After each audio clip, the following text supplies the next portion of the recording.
right, thank you all for joining us today.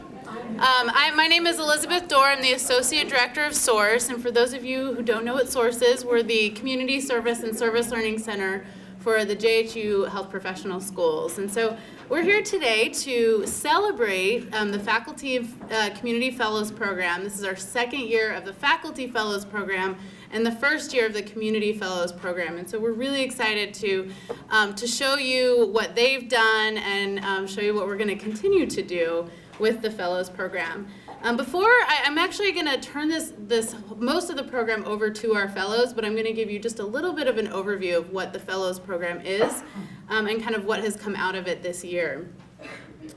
So just to give you a little bit of a sense of where this came from, this was actually funding from President Ronald Daniels, and we were given a grant for 3 years. We're currently in our second year, and we've already recruited for our third year. And it really came out of these three elements: the student interest, accrediting bodies, and community requests. Students told us consistently through surveys that we've put out through SOURCE that they wanted more opportunities to engage with the community as a part of their academic work. And so this came up consistently year after year. And so we heard this, and this is part of that because it encourages faculty to bring the community into the coursework as well and get the students out into the community for their courses.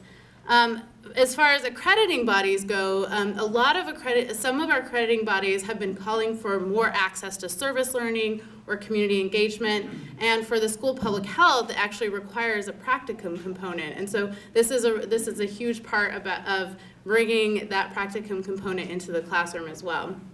And then last but not least, community requests. We consistently are getting feedback from community members that they'd like to work on areas that are more scholarly or academic because they don't have the staffing to do things like data analysis or evaluations. And so this is the way for us to do that, to make those partnerships happen with the community, between the community and Hopkins. So now I'm going to give you a little bit of an overview of what we do as a part of the program and what it's about. So the goals of the program are to assist faculty as they create new or transform existing courses into a service learning course.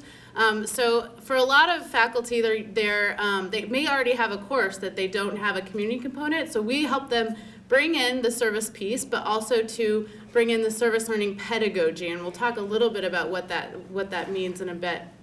The goal is to create and expand the network of service learning faculty who engage in service learning, and we do that every year by bringing in new faculty that are engaging with the pedagogy. Increasing the number of experiential learning courses. We now, in the last couple years, have had 17 new service learning courses, which is really exciting, and just in the 3 schools. And strengthening the connection between Hopkins, SOURCE, community partners, and Baltimore City in general. This is a big part of just strengthening our partnerships. And then hopefully, inevitably, we'll improve the health of Baltimore residents through the work that we're doing in these partnerships. And so I want to present some of the objectives because this is an educational experience for the faculty and the community partners that are part of this. And so we started with these program objectives. And so what we want them to get out of this is to understand and utilize service learning pedagogy, not just in the classroom, but also at their community partner sites. And so we're really trying to do this in a reciprocal way and reflecting around power, privilege, and ethics in the health field while we do it. Designing and implementing an academically rigorous course for the faculty or a project for the community fellows to integrate student learning with community-identified needs. Also to build new and or strengthen existing partnerships, engage in critical dialogue with the colleagues, and this happens a lot with the Fellows Program, and network and collaborate with colleagues to engage in service learning pedagogy. We also want them to understand and explain service learning to their students, colleagues, and community partners. So you'll find that you can talk to any of these fellows and they'll tell you the benefits of service learning and how amazing it is. And then also to develop plans to incorporate scholarship in their service learning work. And this is specifically for faculty, but we've also had this opportunity for the community fellows to be engaged in that scholarship as well. So some of you probably are wondering what service learning is, so I'm going to give you just a brief definition so that we're all starting from the same place. So we use the definition from Community Campus Partnerships for Health. Service learning is a structured learning experience that combines community service with preparation and reflection. And so faculty are encouraged to have an orientation, preparation on what students should expect when they're out in the community, and then also the reflection piece, which is hugely important to service learning pedagogy, where they're thinking about and processing what they're doing out in the community and then implementing that. Students engaged in service learning provide community service in response to community-identified concerns. So this is along the lines of SOURCE's approach to working with the community, that we don't just bring our projects and say, here, we have this. We try to make sure that we are fitting into what community's needs are and having that conversation as we go about this. And so that we are training faculty to have that conversation with the community members as well. And then to learn about the context in which service is provided, the connection between their service and their academic coursework and their roles as citizens.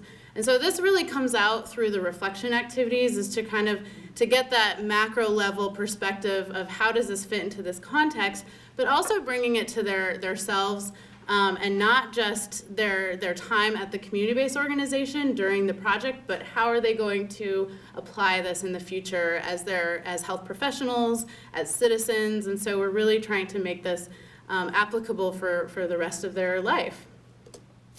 So for the community fellows, as I mentioned, this is a new program this year, and we're really excited to have 2 community fellows with us.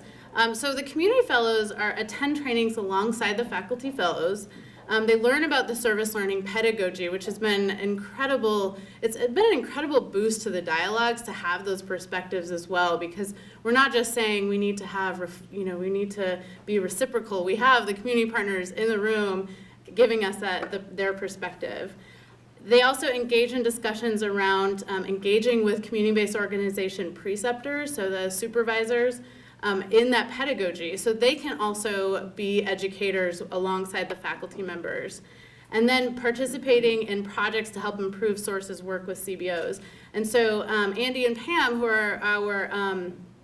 are our current community fellows, they've actually been working with us on a preceptor training module that we're working on, and so we hope to have other projects similar to this that the community fellows can engage with. And then I'm not going to go through all of these, but these are the 17 new courses that we've had faculty fellows have created in the last 2 years. This is really just the last 2 years.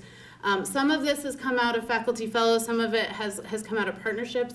We have one tri-school course, which is taught by faculty members from the School of Public Health and School of Medicine, and brings in students from the 3 health professional schools as well. So it's been a great interprofessional experience for both the students and the faculty as well. So to give you a rundown on what we actually do in the program, so the Fellows program kicks off in June with a 2.5-day retreat where it's basically a crash course in service learning pedagogy. We have trainings, we have panels, we do CBO site visits, and then after that we meet on a quarterly basis. These quarterly meetings are required for everybody, and so they're really check-ins, trying to get a sense where everyone's at, and gives them an opportunity to bounce ideas off of each other and solve some issues that they might be having through the process. And then we also have monthly group meetings. These ones are optional, and these are invite all of the fellows, so fellows from last year, this year, and so next year we're going to have 3 cohorts of faculty and community fellows to be a part of those. And these are really, this is where we have reflection, we practice what we preach, and we are reflecting together on the experience. And then we also have SOURCE advisor meetings. So Mindy and myself advise the fellows specifically on curriculum development and really working with them one-on-one on what their specific needs, because every course is different. So as you can see, we provide a pretty comprehensive support for the faculty and the community fellows. I'm not going to go through all of these, but this will give you a sense of what we cover during our summer seminar. We do course design, critical reflection. We also have some action planning components, so they're actually going to take something with them towards their course for it. So now I'm actually going to turn it over to the fellows so that they can talk about their experience from their perspective. So so we're going to have Debbie, Gioia, and Lilly, engineer, talking about the cohort model. We'll also have Vanya Jones and Carey Borkoski, who are senior fellows, talk a little bit about the cohort model as well. I think you guys are kicking off, right? Yep. And then we'll have Debbie, Gioia, and Deborah Agus talk about the student experience. Pam Brown and Andrew Timlek will talk about the community fellow experience. And then Beth Sloan and Carolyn Fowler will talk about lessons learned. So I'm going to hand it over to Carey and Vanya.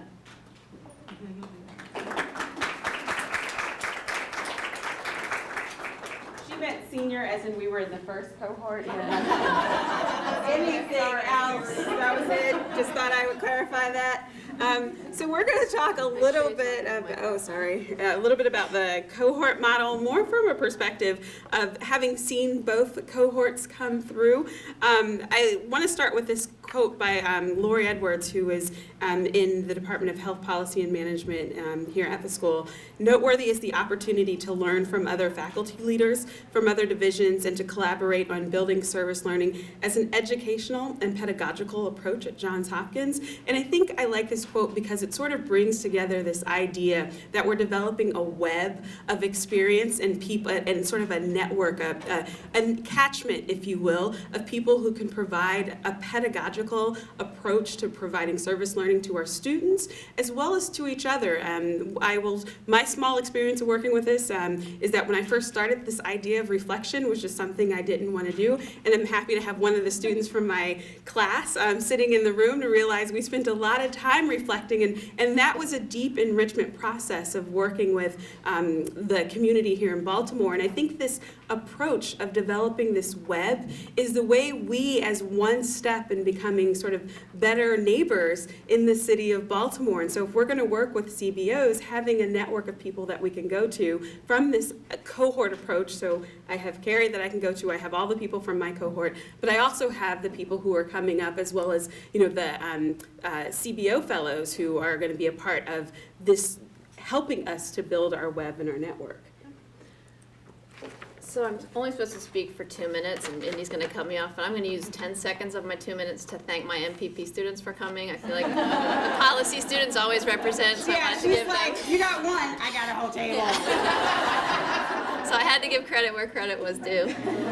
So building on Vanya's idea of this web, I think that's a really good metaphor for what's happening here, because she's right. I mean, as we all know, Hopkins is incredibly siloed, for better or for worse, and this is really a place where like-minded colleagues can talk about something that they really starts as a passion, and you don't always feel comfortable talking to colleagues in your department about it. They think they roll their eyes at you when you talk about reflection.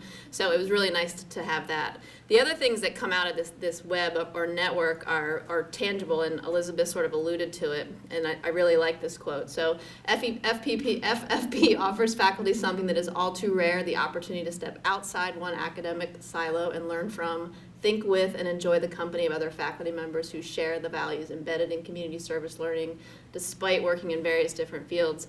And I think the perfect example of that is that I had a tremendous opportunity to actually work with Emily, and we developed a course that Elizabeth mentioned, where we have public health, nursing, and medicine all engaged together, and we're hoping that next year we're going to include some policy students, and we're also going to invite a community fellow to teach with us, because it's really important that you get this cross-discipline approach to problem solving and thinking about solutions. And there's no way, I won't say no way because we don't want to be that certain about it, but there's almost no way that I would have met Emily otherwise, and we would have had a chance to do this. So I credit SOURCE and the program for that. So it's been really great in that sense. So thanks. Oh, Alan.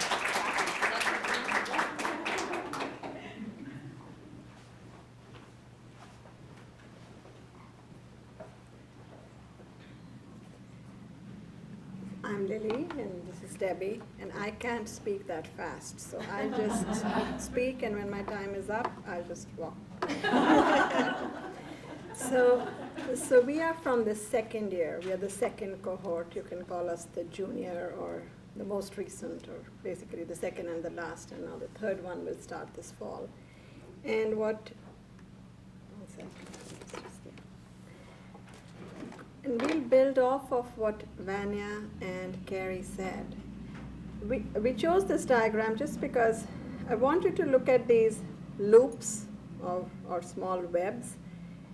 One way to look at it is the blue ones are the community partners and the green ones are the faculty partners, faculty fellows and community fellows. Another way to look at these loops is each of these loops represents year 1, year 2, year 3, year 4. We hope this program will grow. So each of the cohort will be learning from the other, not only during the year that cohort is a fellow, but even later on. And here I'd like to give an example of, so my course is more related to patient safety and quality hospital focused. But the one syllabus that was really helpful to me to develop the service learning component was from one of our senior cohort members, Carey's course, which is more statistics and data. So you see how the topics are so different, but still the service learning component brought it together. So that's what, so each of these is a cohort. That's why this diagram, I hope it brings across how this learning is effective. Also, you can think of each of these loops as a different discipline within the same cohort. You see public health, you will see School of Nursing, you will see School of Medicine, and within each school, people with different topics and diverse backgrounds, they all got together as one cohort and met every month. And so besides the intellectual learning, the academic learning, we made friends, we developed relationships. We know that beyond today, we still have SOURCE as our resource to go to, but also we have our senior cohort members and our present cohort members as the go-to people that, hey, I was doing this reflection and the students don't seem to be really getting it. How do I modify it? So, and this is the cohort. This is, a picture is worth 1,000 words. This is almost all of us, except maybe a few that have been cut off on the left side. This is all community and faculty partners. So this is, you can think of as one loop of this year's cohort. And these are the names which Elizabeth mentioned earlier. And you can see that there is representation from all the 3 schools. And at the community level, there is representation from AIRS and from BMS, and this is just for this year.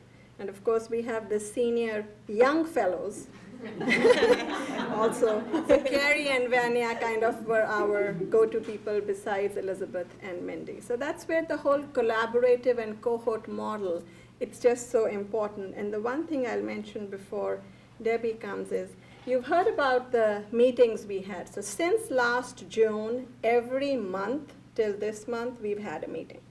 So not that everybody could attend all of them, but most people were there. Between meetings, it's not like you walk out and you don't know what to do and then you just kind of, between meetings, what I personally found very helpful was there is a website on which all the resources that are discussed, the minutes of the meeting, any important points that were brought up are mentioned there. Like someone says, hey, this is a great book. We may not have discussed the book, but it's there on the website. Plus, of course, email communication. So I'm saying this cohort is not just the meetings, but even between meetings, we all continue to, that was the continuous thread. And then I'll give it to Debbie to continue with that. So you heard from Elizabeth kind of what our structure was with our first seminar last June and then our monthly meetings. And these are just a few of the things that we touched on in our monthly meetings. Certainly reflection was something that we both practiced so that we could bring it into our classes. We read about, there were just like lots of good ways to explore reflection, to think about even if we liked the word or not, or what else we might use. Cultural humility, I'm a social worker by training, and so this was something that was very important. We watched video, we talked about cultural competence versus cultural humility as part of a reflection. Certainly building relationships in the community was really key, and that's what SOURCE does provide for all of us, is this matching with different community-based organizations. SOURCE has also developed a history of Johns Hopkins in video form, and so we were some of the first people that looked at it as part of our assignment and gave feedback, and then talked about it in one of these monthly meetings. We talked about how to grade reflections. I mean, it just seems like it's very vague, it's very ambiguous. How do you develop a rubric? How do you think about grading a reflection? And again, the reflection map and the grading rubrics were other tools. And finally, we are glad to be part of this process. I certainly am. This interprofessional education, I'm also at University of Maryland. It's just like it's blossoming, this whole notion of IPE. The integration of service learning into the courses, I'm still trying to forge that. I feel like I got off to a good start. I have a lot to do and a lot to learn next year.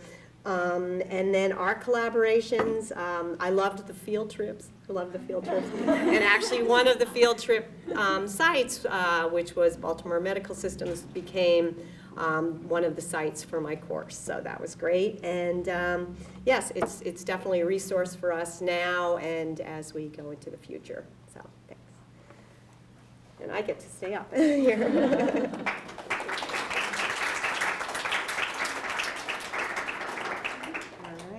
Our turn.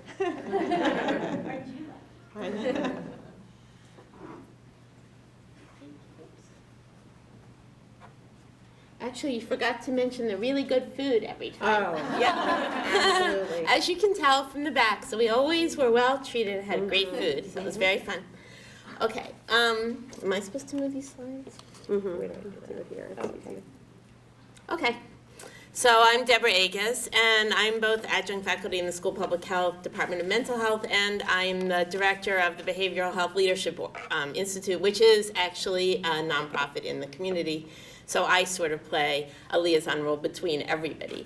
And I was teaching, I want to take everyone into the community because that's what we were trying to do with our students. And that really is one of the purposes of this whole program, is to take people into the community while we're teaching them what they're here to learn.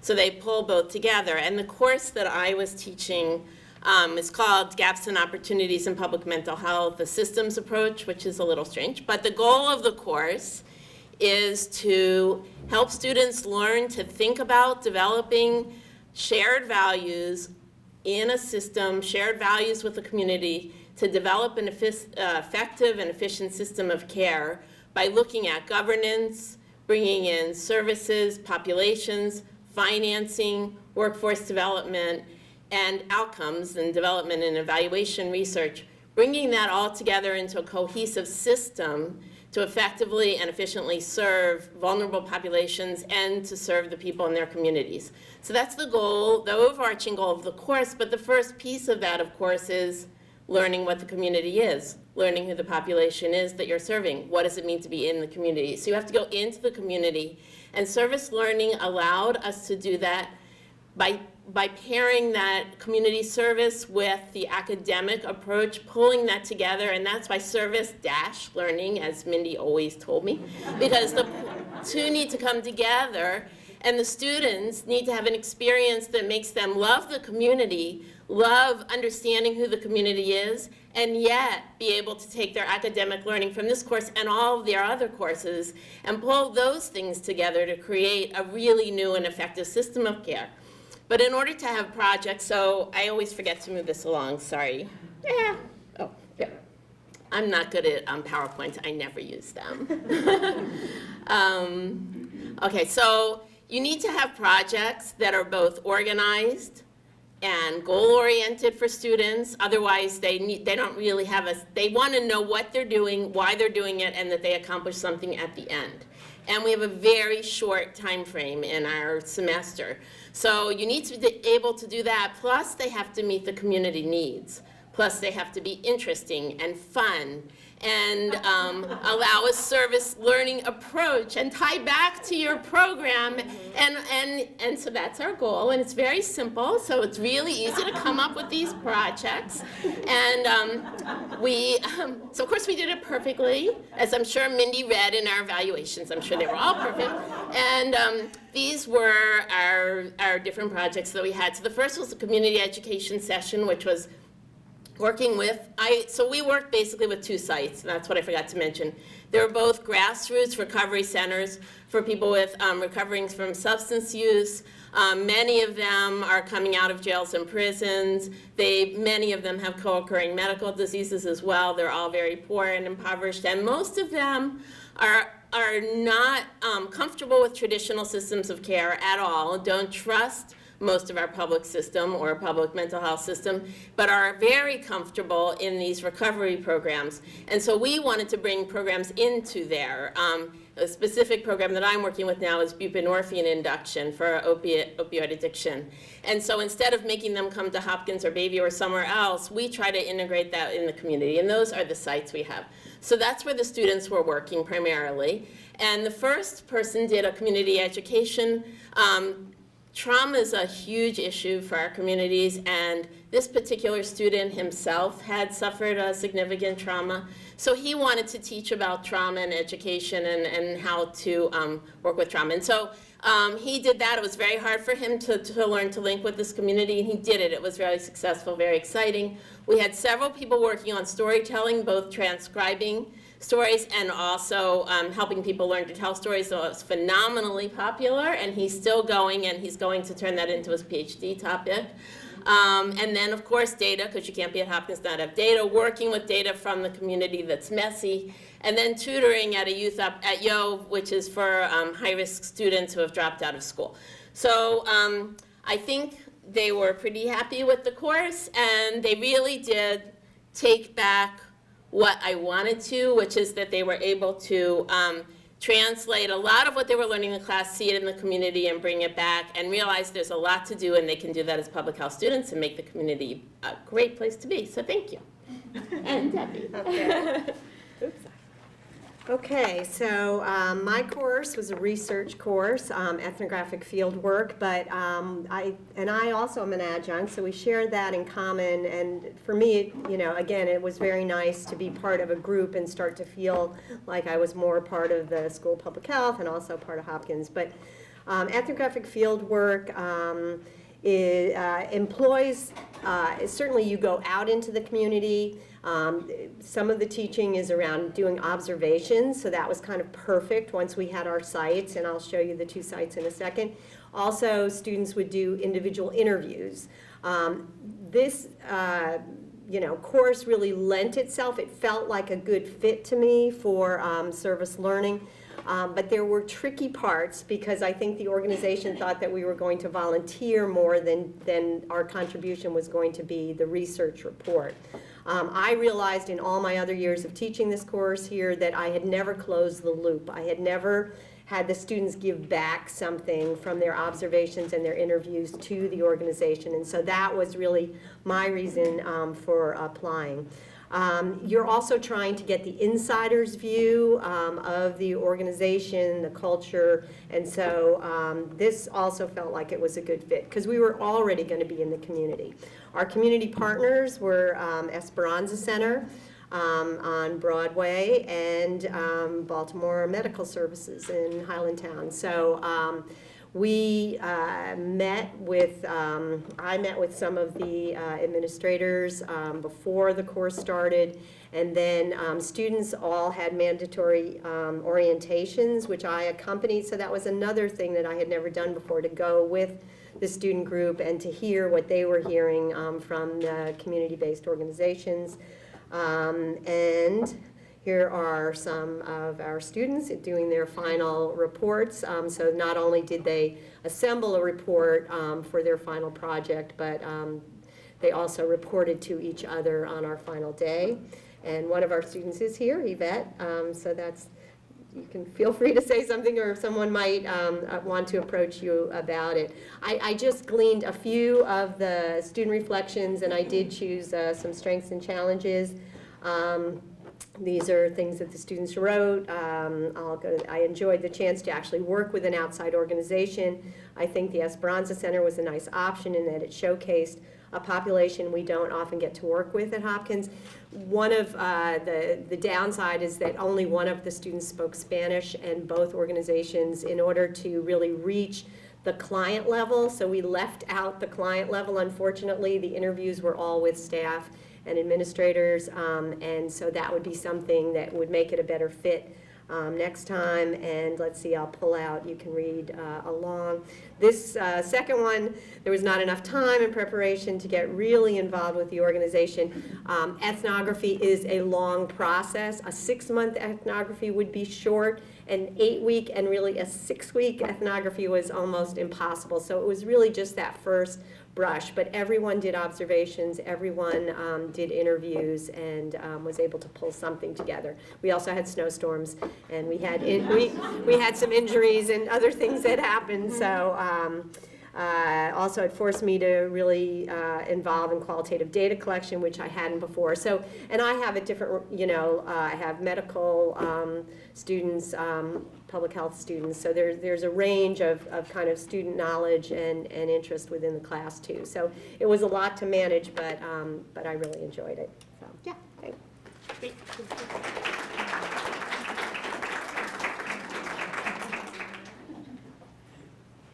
I was taking pictures and sending my mom.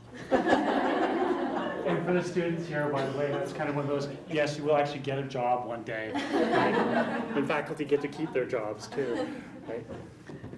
So Ms. Pam Brown and I, Andrew Timlick, are the community fellows this year, the inaugural cohort, as it were, who were invited to SOURCE Service Learning to become the linkage, as people are presenting here, to make, I was just trying to think of this as we're talking here, to make real getting outside the echo chamber that might be Hopkins for many folks, and to break through that glass that's there. We kind of keep talking about the silos, and to actually get out there on the ground with us, with the real, with the hard of what we do. So this is why we, meanwhile, back at the CBO, right, community-based organization. So I'll let you, Pam. Oh, are you going to advance something? Yeah, I can do this part, and then, yeah. Right. So part of what we were able to share with faculty, both Andy and I have worked in other semesters with Hopkins students, with different faculty, but it was kind of intriguing to both of us to be able to sit in the discussions on service learning pedagogy. It's like, why are we doing this? The first time I ever really could relate to faculty, because while I've known faculty who invite me to classes to speak, it's sort of like students would appear in my door. Dr. So-and-so sent me to do a project, and I'm thinking, I don't need that project. Why are you here and what are you doing? So this reciprocity that we all talk about, is this really something that's going to serve my organization, to be able to dialogue with faculty and say, we really need to know this. This is very useful for us. An ethnographic study would really be very helpful to us in learning a lot of things. So service learning is a CBO preceptor. We learned a lot about jumping through hoops, and as Andy says, gymnastics and contortions, because just having the participation and being able to engage in the process was very re-energizing, kind of helping us to engage better with our own agencies and really see the role that students can play in that and the way we incorporate them into that. Because what I think both of us have taken back is that the role of the community preceptor is very important, and we want to sort of educate our own colleagues, both within and without our own agencies. The role of a preceptor, it's not simply saying, oh, the student showed up, check, okay, that's fine, and sort of ignoring them. So there are a lot of other elements that go into that. So we went through and wanted to talk about some of the benefits, and there's some obvious things. We talked about some very practical stuff. We as community organizations, like many, have unmet needs, things that don't get done. It's the crush of day-to-day work that we just don't get to some things. This time around, as being a community preceptor and participating, we actually were able to be invited to and participate in really saying, this is a good fit. This is the thing we need to get done. We were able to take the coursework, and as part of participating in this background piece, because we're like, giving feedback to the faculty, here's what would be helpful when you design a course, what we would like it to be, what step do we need to get engaged with, rather not, well, hey, here's a list of courses we're gonna do, how do you think you fit? So we're trying to flip the script a little bit, so that's been really helpful. And this is that reciprocity piece. And it really is putting words to it and truth to action, if you will. As you were saying, it's like, we're not just talking about doing this and that we need to get it done. We're here. and this is, I got goosebumps, it's awesome.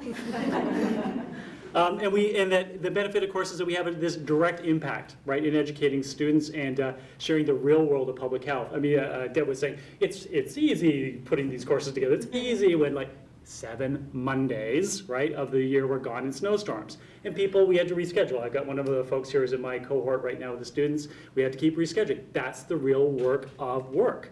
And struggling and saying, okay, you got a deadline and you're gonna have to change what you're doing, and this is how it is. And so the 8 weeks is the 8 weeks. You got no way to do it or not. So this idea of getting folks to realize you do have a real impact, which, by the way, I've told my students, I'll tell this just real quickly, some of the work that they did went into a multi-million-dollar grant that we submitted to DHMH. So this is real work that we need to get done and real contributions that students are giving as part of the service learning piece here. And we've spoken a little bit is we get to be cheerleaders for Hopkins, right? Hopkins talking about how great Hopkins is doesn't work, right? We need to be able, so this is a good opportunity, I think, for all of us to be able to say, yes, we're working together on all this. Do you want to take half there or whatever? Sure. So we have the opportunity to both teach and learn, and recognizing that students come in as colleagues. They're professionals in training, but we need to kind of emphasize the part of talking about responsibility for strong work ethic, taking ownership of the work we engage in, initiative to engage for more than good feelings. It's nice to volunteer, but service learning is not just volunteering. It's about so much more, those things Andy was saying. And to really give the students permission to take charge and accomplish work. It's not just coming and sitting and waiting to be directed.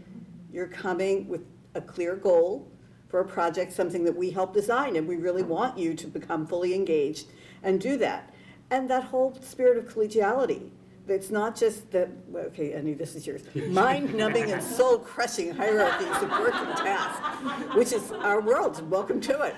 But it's very important to us. And to add to what Andy said about cheerleaders for Hopkins, I think even more fully, and I'd like to recognize it here, we are definitely cheerleaders for SOURCE.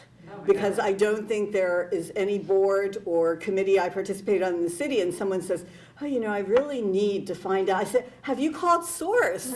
Do you have Mindy Levin's contact information? I can get you that. So it's just forming the web, the possibilities of coming together, and really making this more of a community effort in which we welcome you into the community.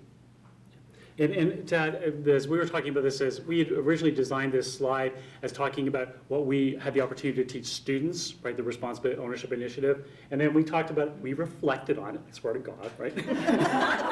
But this is the point of all this, right, is that actually you become present in your day-to-day work. As you do work, you think about what you're doing and why you do it. And this for the students, I hope that you'll get there as well. And then we started with, hey, wait a minute, we're actually doing this ourselves, right? We're giving ourselves the responsibility, the ownership, the initiative to break down a wall, to be daring to work with someone, to have collegiality and sit around a table and learn more and to grow as educators that we are as well.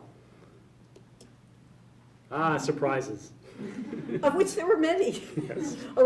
including the snowstorms. I think perhaps this is the banner year for you never know what to expect, so be prepared for all eventualities. So there are unexpected outcomes and benefits. For us, I think neither of us came into this thinking we would create a preceptor training module for use with other folks in the community, being invited to speak on panels at different classes, becoming advocates for SOURCE, School of Nursing, School of Public Health, and School of Medicine, and just the tremendous energy that we have found that our interchange with both faculty and students brings to us and to our organizations. Yeah. And so I'll come back to the mind-crushing, soullessness of work for a moment and say that the energy piece that we get when we sit around the table, we leave this, we have this little discussion, a little luncheon, and we might have an article to read or something like that, and go back to work and talk to our fellow workers, peers, about what we did. So it wasn't just I'm sure you had this experience. You were there at SOURCE and went back to work at Highlandtown, or I was there at AIRS and the students leave. We actually were able to incorporate that. I had two of my own staff peers apply for the SOURCE preceptor again this year.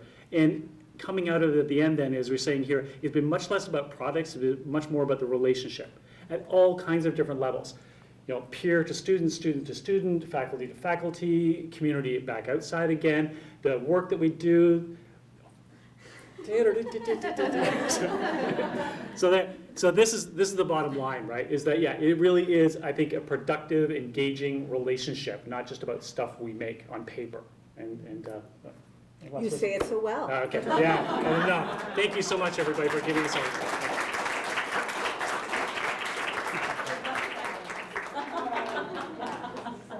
So we're really not.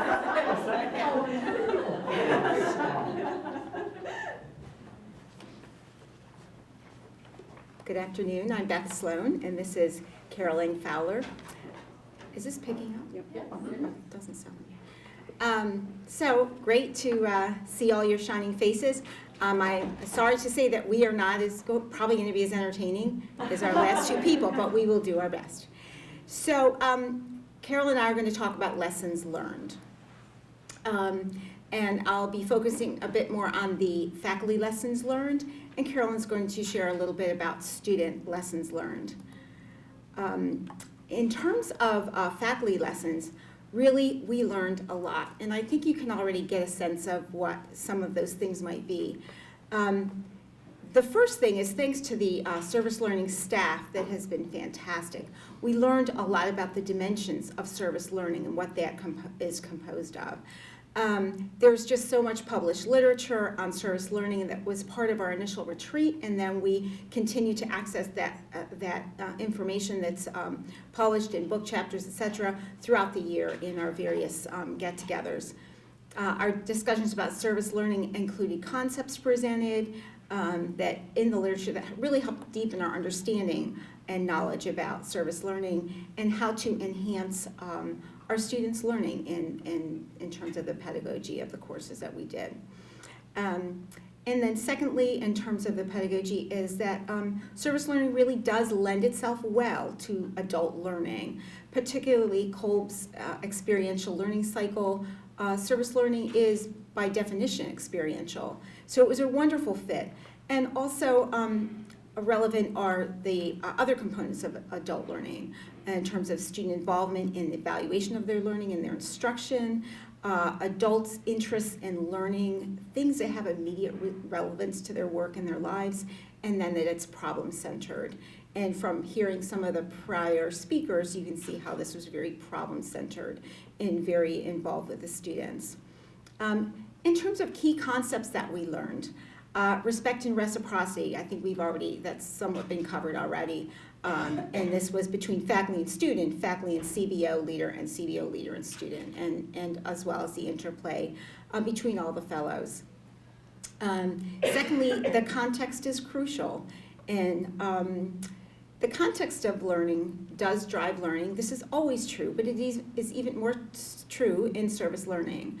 Andy suggested that the text be highlighted because, in fact, in service learning, the context really is the textbook that we use.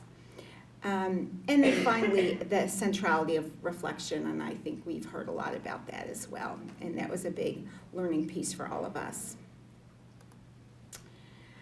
And finally, a couple of other lessons learned. I think we've talked already a lot about how this interprofessional cohort contributed to our learning, so I won't go further into that. We do want to say, though, and I think all of us share this sentiment, is that the leadership team at SOURCE was phenomenal, supportive, helpful, knowledgeable, kind, enthusiastic, forgiving, just really great people to work with. And we really couldn't have done it without them, and that's not an exaggeration. So we thank all of them.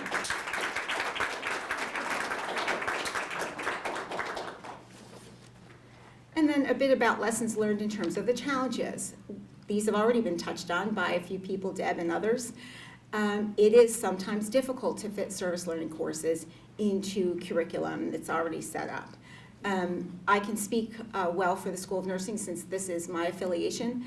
There are very few electives or none at the School of Nursing. So it would be nice if there were, because a service learning course I think would be attractive to students, but they don't need electives for the most part. The other barrier in terms of, or challenge at the School of Nursing is that the courses, many of our courses do have components in the field, but they are very specific in terms of the structure and the kinds of things that have to be done by students in the field in order to fulfill licensing requirements. So that's something that we're still working through. And then finally, this has also been spoken about as the 8-week school public health quarters, very compressed. It's real hard to get everything in, and between students falling behind for various reasons and snow days, et cetera. But importantly, while there are challenges, these are not insurmountable, and I think you've gotten a sense from hearing about some of the projects that were done, is that in spite of the challenges, the learning has been really great for the students, and the experience for all of the fellows has been very enriching. Thank you. All right, hi, thank you. So I'm going to talk a little bit about student lessons learned. And just to give you some background, the course that I taught was in the School of Public Health, but it wasn't a service learning course. So my model is a blended model with the pre-established course in program development and evaluation, and then concurrent special studies and subsequent special studies, so that people can do as much or as little as they want. But what was important is that we very intentionally included some of the service learning principles in the basic course, and I see some of the students here. And so what we found was that when this core principle of service learning, which is reflection, was incorporated into the course, we saw dramatic impact on learning. And specifically, we saw an increase in student engagement, we saw an increase in personal level of learning in mastery, and most interesting to me was we saw an increase in the students' perception that they got better at facilitating their co-classmates' learning. So I mostly am going to share quotations so that you can read them. So these are quotes about reflections, which you can read, but essentially that the very act of knowing that you're going to have to reflect about your learning makes you more mindful about the act of learning. So that was the first one, and I love how she says there must be a more elegant way to say it, but there's a step in this process we've been missing before that. And then another student said, I've learned how quickly the classroom atmosphere is positively impacted by a collaborative, reflective approach. And students were really kind to each other, which was, they usually are, but it was extraordinary actually this quarter. Now, these two quotes that I've put up here are about the quotes students shared about what happens when you reflect and how you begin to surface the assumptions. So this one student is working in Africa. She said, we, the project developers, were armed with our truths, and the group reflections surfaced the fact that our truths were assumptions, which had real impact for the work she was doing. I also loved this other one. This is a student from Canada who had actually invested a lot of time in developing a whole training program for medical students around issues of homelessness and community. And as you can read, essentially, as she began to dig deep in reflection and with the tools, she was like, why are we doing this? Like, we have made an assumption about whether this is necessary. And it's exciting because she was so in touch with her friends in Canada the whole way through that each week she was fixing something. But that's just an example of how reflection challenges you. Then in terms of the lessons learned, whether people think theoretical content is useful, but I love the insight of this first quote. And this is a student who is one of my service learning fellows. She's working in Baltimore City right now, service learning students. And she wanted to use these tools, but her concern was because they were evaluation tools, people would feel that she was going to be judging and criticizing the community organization. And so she said, so I just said to her, why don't you just go have a conversation? It is a coffee house. Go have a cup of coffee and have a conversation and just show her what we're working on. And she said, once I showed her that, she was excited about moving forward. And we just spent like two and a half hours the other night in the coffee shop talking about what this could mean for them in terms of their fundability, in terms of getting grants. And then one of my other service learning students actually went to Cambodia. So she was already going to Cambodia, and SOURCE was kind enough to say, you know what, Baltimore City, Cambodia, heck, what's the difference? Let her go do service learning in Cambodia. She was familiar with the context, but she used some of this collaborative, participatory, reflective work in the work. And I've got another quote from her, which I think is really fascinating. So these two quotes, I know they're a little tight. Can you read them? Right? So I put these together even though they're long because one comes from a non-service learning student and one comes from a service learning student, and they've got a very similar thread. They've got a very similar feel. I love to think the whole approach just made sense to me. It was what I'd been waiting for all year. Almost every other course I've taken here in School of Public Health, took a deficits-based approach. If they mentioned assets-based, it was dismissed, and in one case, it was the hippie approach to assessment.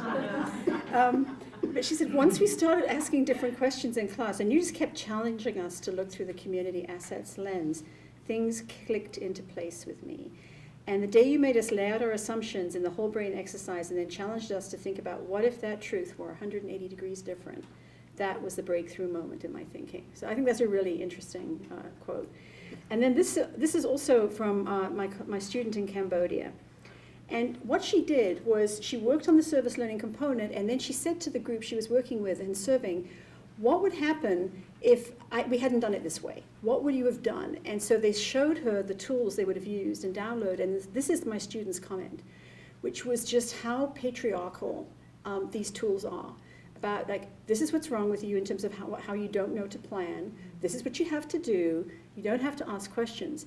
And this quote, I think this is so powerful, which was, it was a needs-based laying on of expert hands and not one that addressed how the NGO could leverage its strength or how a country with such a history of oppression, people could feel safe asking questions and finding their own solutions. I mean, I think that's a profound quote.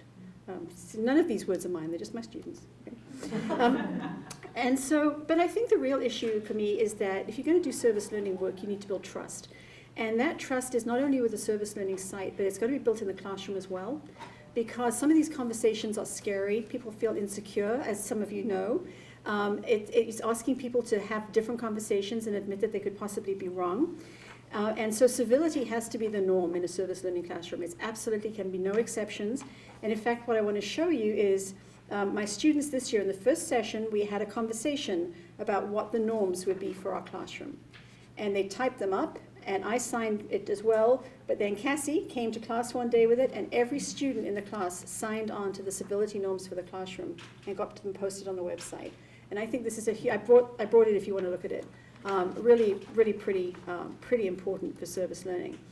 And then finally, you know, many of us who've come into this program have been teaching for a long time, sometimes well, sometimes not so well. I'm certainly one of the more senior junior people in this program. But even if you're experienced, you will improve your teaching if you do service learning. It's almost impossible not to, because the students become the co-teachers with you. And so even though it's challenging to do standalone service learning courses, I think what's really amazing is that being a service learning fellow can help incorporate these principles into any kind of course, whether it's a theoretical course, a clinical course, a community placement. Building those pieces into it really sort of strengthens the art of teaching. And I love that quote about the art of teaching being the art of you can read it, I can't read it, assisting discovery. And so finally, we just want to say a huge thank you to SOURCE, to our senior fellows, thank you, to our service learning colleagues, to our service learning partner sites, and really, you can't do service learning without your students, so thank you to the students too.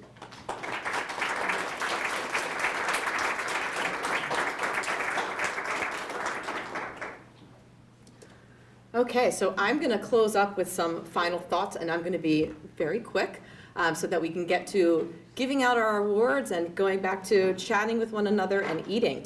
So I feel like at this point in time, we really feel like we are on the road to success. We are training cohorts of faculty members and having more service learning courses on campus. And at the same time, as you heard from both Pam and Andy, we've had the opportunity to start to train those community fellows, and we're having more community fellows that will be coming on board with us.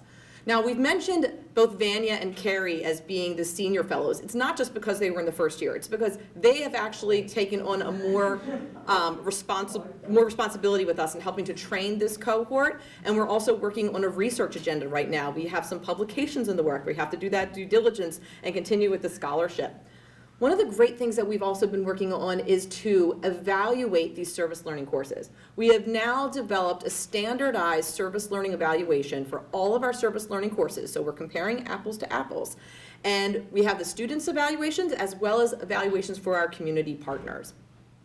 And then the other thing that we're working on is how can we do more advocacy here at Hopkins with our leadership to talk about the wonderful things that have come out of this type of courses. You see in the literature about service learning just how much more students learn and understand these concepts when they're in the field. we've seen from our students, because we do an advocacy-related survey every year, that students love to have this element of their learning, and they see it as a critical component of their training. So let's bring this to them. But there are needs. So let me just talk a little bit about some of the needs that we see from our end. SOURCE does partner with about 100 nonprofits here in Baltimore City. So our sole focus is in Baltimore, but we do take these concepts internationally, as you heard from Carolyn. A lot of our students work here, they get trained here, but they go all over the world. So service learning you can utilize everywhere. Our partnerships are here in Baltimore City because that's where we are physically located. But some of our community organizations don't necessarily have the time or the capacity to work with students in these ways. So how can we work with those community organizations? Now, we also have limited staffing. So at SOURCE, there's 4 of us that work full-time. Myself, you've already met Elizabeth. In the back, you'll see Vanessa, our administrative coordinator. And you'll also see Shane Bryan, who literally just started with us this week, our brand new assistant director. And of that, there's 2 of us that work on academic service learning, Elizabeth and I. And between us, there's about 20 courses that we support in all 3 schools. And guess what? We're bringing on 7 new faculty members for next year. So that's about 27 courses, if you look ahead. We're gonna be like busting at the seams of capacity. It's not the only things that we do, it's just part of what we do is this service learning.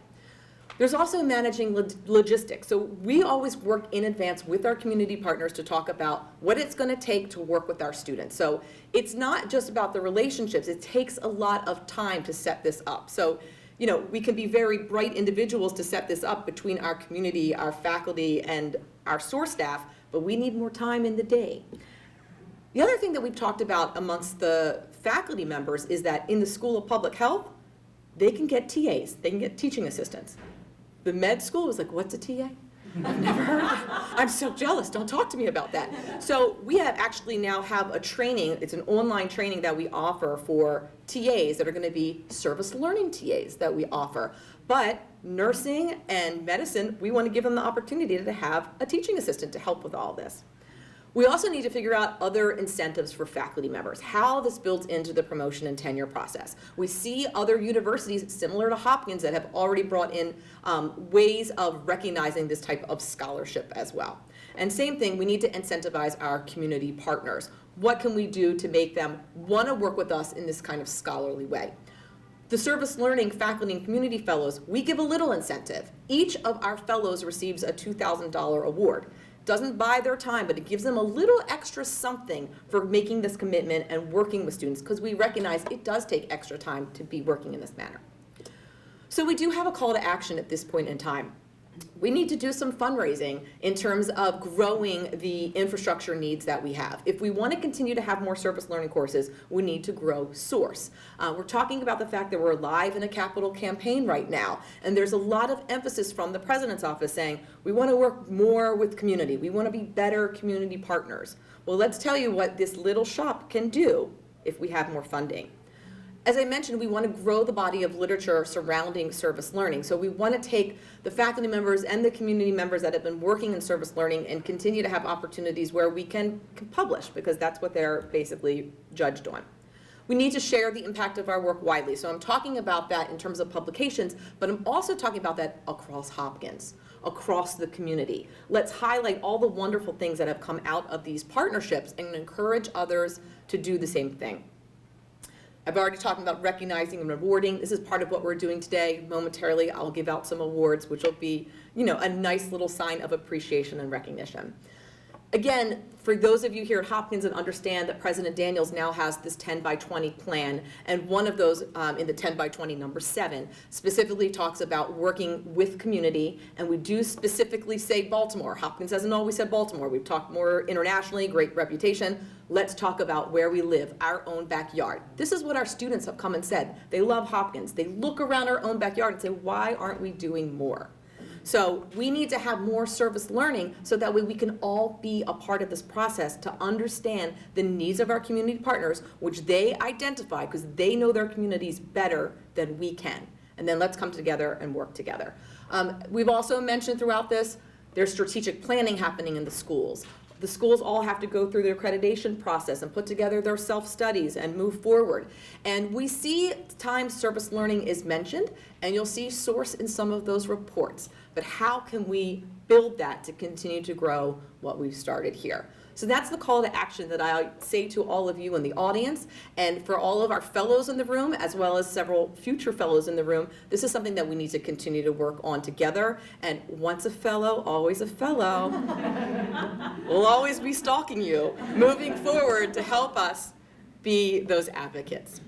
So it's my great privilege at this point in time for us to give out the awards. I'm going to ask Elizabeth to help me out. Down an arm here. Okay, so first person, it's ABC order. Deborah Agus, who's from the School of Public Health and Department of Mental Health. Great work.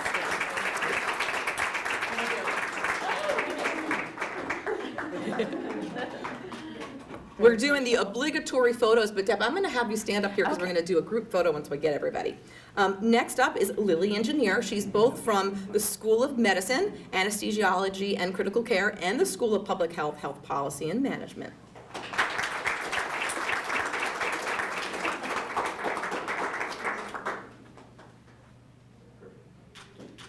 You didn't say I was perfect.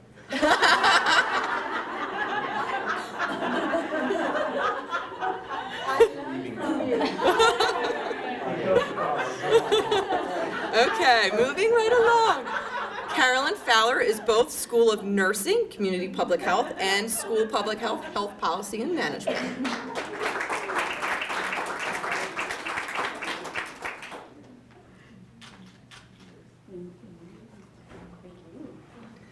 Deborah Gioia, School of Public Health, Health, Behavior, and Society.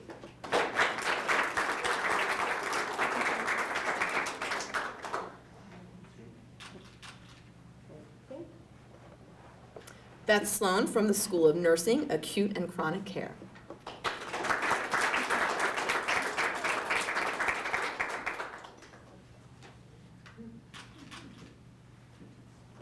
Next is our Community Fellows. We first want to recognize Pam Bauer-Brown from the Baltimore Medical System, BMS.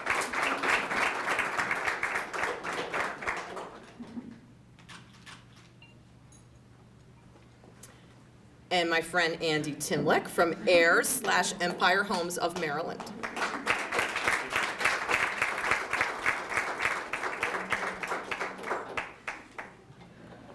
So our senior faculty fellows, they were in this position last year and have the hardware, but we wanted to still recognize and appreciate them because you played an amazing role with us. We had to change it up so you don't have just like the same source, beautiful plaques. So our first senior faculty fellow, Carey, Borkoski, who's from School of Public Health, Health Policy and Management, Institute for Health and Social Policy Studies. We want our picture together. Oh yeah, that's true, that's true. And Vanya Jones, also School of Public Health, Health, Behavior, and Society. Oh, I think we both our moms.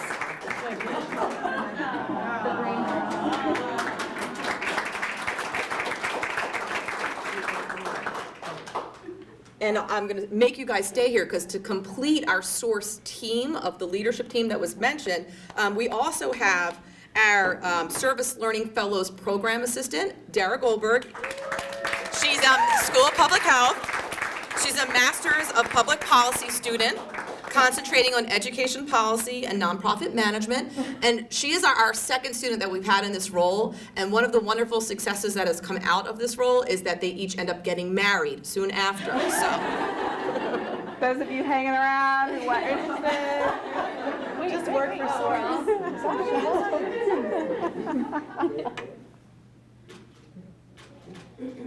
We love to have everybody watching. Now we do want to get a picture of all the fellows together, a big group picture.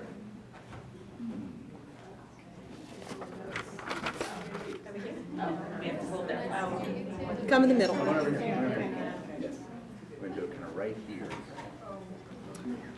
So we're going to do a photo, and right after this, I'm going to let you know who next year's fellows are going to be. A pink and red reflection, yeah. No, I don't want to do it.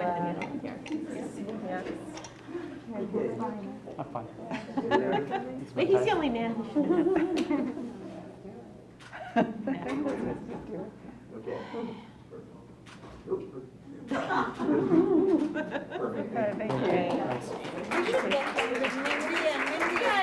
All right, well, let me do this first.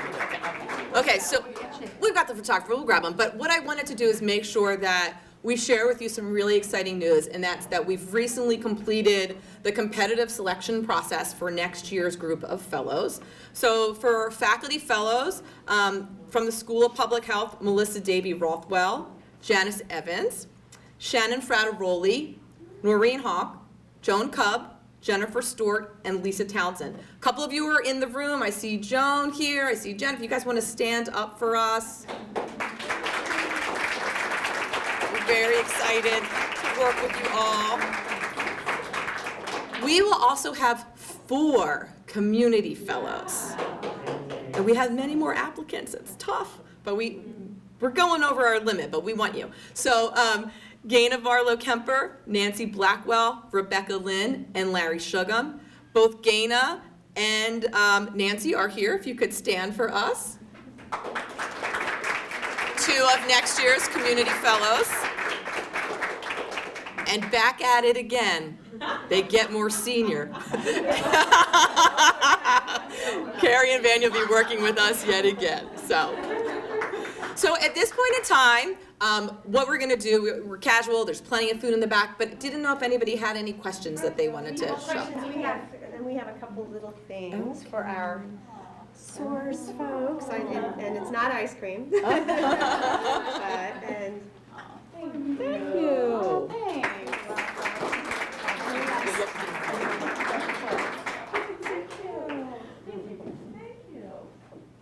So do folks have any questions? Oh my God.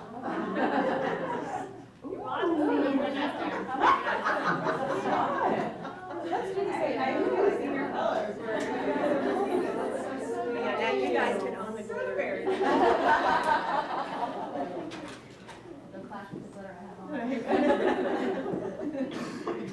So do folks have any questions that you want to ask about any of the fellows or the SOURCE service learning group?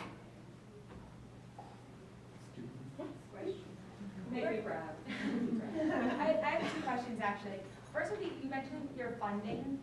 Where does the funding currently come from? Is dollars from the university directly? And For SOURCE? Yeah, for SOURCE funds the program in general. Yeah. So for SOURCE overall, we are just funded by direct dollars, hard dollars from each of the 3 schools. It's based on an equation based on full-time enrollment numbers between the 3 schools. So all of our funding really comes from the 3 schools. For the Community Fellows Program and the Faculty Fellows Program, we received a 3-year grant from President Daniels. So after next year, that money is gone. And so what we're needing to work on now is working with the development teams in the 3 schools to figure out how we can raise more funds. It's also not a lot of money to do. The main dollars come into the stipends that we give to the fellows and the meals that we have, because the infrastructure is in place. So it wouldn't be a large ask based on, Hopkins dollars. Then my second question sort of relates, but it seems like it would, I went to Duke as an undergrad, and they have a similar engagement service learning program, and a lot of times the reference is that people choose Duke because of this ability to engage the community, and it's a draw for students. So I would imagine that it seemed like when I was considering public health schools, when you gave your presentation, when I was going to different days, I was really impressed by SOURCE's sort of presence in the community and the opportunity to do service learning. That was one of the draws for me to come to Hopkins as an master's student. I imagine that it would be, you'd have a similar stat if you were to poll people when sort of comparing why did you choose Hopkins, and you would put that as a list. My guess would be people would check that more than just me would check that as at least one of the options for why you chose Hopkins. And that would be a draw to help you get more funding, to help sort of at least university want to invest in the program more, because it's helping them to retain and attract students. And Duke definitely rises by that stat all the time. They say people choose Duke because of Duke Engage, and that's one of the reasons they choose to go there. So I wonder if there's some way to quantify that, because Hopkins does love those numbers. Yeah, and it sure sure they does. want to attract students. And I'll tell you, everything that we've done, because when SOURCE was created 9.5 years ago, it was just me. And then we've slowly grown and increased our staff. It's always been because I've had some kind of survey results, put together a report to the deans to show that. So 2 quick things that I'll mention to you. Starting tomorrow, you're going to see student announcements about our annual community engagement survey that gets to kind of student perceptions about engagement, and it asks questions such as, if one of your friends was looking to go to a school of public health, how likely would you be to recommend Hopkins for community engagement related scholarship? And questions vary based on medicine, nursing, or public health. So that'll be coming out. It'll take 5 to 10 minutes to complete the survey. We will have raffles for $25 Amazon gift cards. But encourage people to take them. It's for student perception.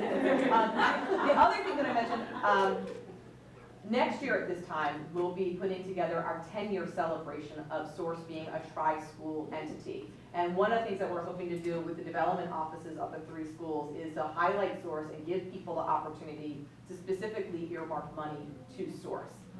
We keep in touch with a lot of our student alums that have been in the service learning courses, been leaders of different student groups, have been on our SOURCE governing board, and people have said, when I have the money, I'm going to give. We've never asked, but we're going to ask. Thank you. Anyone else? Questions, comments? I'll throw one out just from a continuity thing. I came last year to this because I was a new fellow, and we talked a little bit about, then I could see a presentation of, oh, that service, that's what I signed up for, right? So what's not always apparent, and I think as you will see as students as well, is what is the transformation and the growth and the process of this. So you see results now happening. You see a development of a preceptor module so we can tell other folks in the community how they can participate and how they do that. And I tip my hat. I mean, it's just awesome. So congratulations. Well, it's a team, yeah. right? Yeah. We're all a part of it. So. So I know it's still new, but are you guys thought about like student fellows and having more like student involvement on the other side of it? We actually do have a current program. We're in year 2 and gearing up for year 3 called our SOURCE Service Scholars Program. And it's the same thing. We basically work with our community partners for them to identify a project need that they have. And students are able to apply to say, I want to be the scholar working on that project. And the students go through a training very similar to what we do with the faculty and community fellows that we call our SOURCE Service Academy. And we're teaching them about service learning pedagogy, as well as volunteer recruitment, volunteer management, how to solve, do problem solving. And then we get to give them stipend for the work that they do. They're each required to recruit at least 4 volunteers from across the 3 schools. Many of them recruit many more, but we're trying to basically grow the impact of the dollars that we're putting into these programs. Last year we had something like 14 scholars, but their impact ended up reaching about 1,000 students from the work that they did. We don't know the numbers for this year. It's kind of in the works. They have all their final requirements coming our way, but we basically take the number of hours that they each have to serve, along with the students that volunteer with them. We convert that to the dollars that equates to in terms of what we're investing back into the community, and they're utilizing service learning pedagogy. One of the things that we're hoping to do more of next year, again, the whole, will this little thing kind of impact us, the snow impact us a little bit. We want to bring the faculty, community, and students together more informally to talk about the work that we're doing at SOURCE, how to advocate, as well as how to better work together and have those relationships. So that's another program that we have in existence.